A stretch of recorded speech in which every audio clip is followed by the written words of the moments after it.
Hi friends, welcome to our channel. Pradhaman എല്ലാവർക്കും ഇഷ്ടമുള്ള ഒന്നാണല്ലോ. പലതരം പ്രഥമൻ നമ്മൾ കഴിക്കാറുണ്ട്. അതിൽ പൈനാപ്പിൾ പ്രഥമനാണ് ഇന്നത്തെ എൻ്റെ റെസിപ്പി. ഇപ്പോൾ നമുക്ക് പൈനാപ്പിളൊക്കെ സുലഭമായി കിട്ടുന്ന സീസണും കൂടിയാണ്. അപ്പോൾ നമുക്ക് വീഡിയോയിലേക്ക് പോകാം. ആദ്യമായി പഴുത്ത പൈനാപ്പിൾ ചെറിയ കഷ്ണങ്ങളായി മുറിച്ച് 2 ബൗളിലേക്ക് നമുക്ക് മാറ്റാം.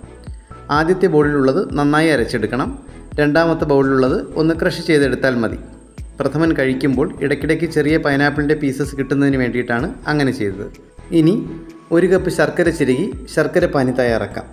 അതേസമയം 1/4 കപ്പ് ചൗവരി കുറച്ച് വെള്ളവും ചേർത്ത് നമുക്ക് വേവിക്കാൻ വയ്ക്കാം. ഇനി ഒരു പാനിലേക്ക് 2 ടീസ്പൂൺ നെയ്യ് ചേർത്ത് കാഷ്യൂനട്ടും മുന്തിരിയും ഫ്രൈ ചെയ്ത് മാറ്റാം. അതിലേക്ക് വീണ്ടും ഒരു ടീസ്പൂൺ നെയ്യ് കൂടി ചേർത്ത് ചൂടായി വരുമ്പോൾ ഓരോ ബൗളിലേക്കുമുള്ള പൈനാപ്പിൾ ചേർത്ത് കൊടുക്കാം. അത് ഒന്ന് കുറുകി വരുമ്പോൾ ശർക്കര പാനി ചേർത്ത് കൊടുക്കാം. 5 മിനിറ്റ് ഇളക്കി യോജിപ്പിച്ച ശേഷം ഏലക്ക പൊടിച്ചത് ചേർക്കാം. ആവശ്യമെങ്കിൽ 1 ടീസ്പൂൺ നെയ്യും കൂടി ചേർക്കാം. ഒന്ന് കുറുകി വരുമ്പോൾ വേവിച്ചു വച്ചിട്ടുള്ള ചൗവരി ചേർത്ത് കൊടുക്കാം. അത് ഇളക്കി യോജിപ്പിച്ച് അത് കുറുകി തുടങ്ങുമ്പോൾ 1-ാം പാൽ ചേർത്ത് കൊടുക്കാം. ഞാനിവിടെ 1-ാം പാൽ മാത്രമേ ചേർക്കുന്നുള്ളൂ.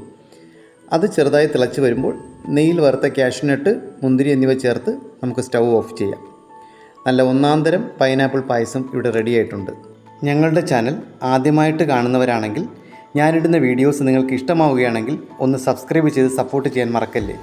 സബ്സ്ക്രൈബ് ചെയ്യുമ്പോൾ തൊട്ടടുത്തുള്ള ബെൽ ഐക്കൺ കൂടി പ്രസ് ചെയ്ത് ഓൾ എന്ന ഓപ്ഷൻ എനേബിൾ ചെയ്യുകയാണെങ്കിൽ ഞാനിടുന്ന വീഡിയോസിൻ്റെ നോട്ടിഫിക്കേഷൻ നിങ്ങൾക്ക് ലഭിക്കുന്നതായിരിക്കും. അപ്പോൾ മറ്റൊരു വിഭവമായി അടുത്ത വീഡിയോയിൽ കാണാം. താങ്ക്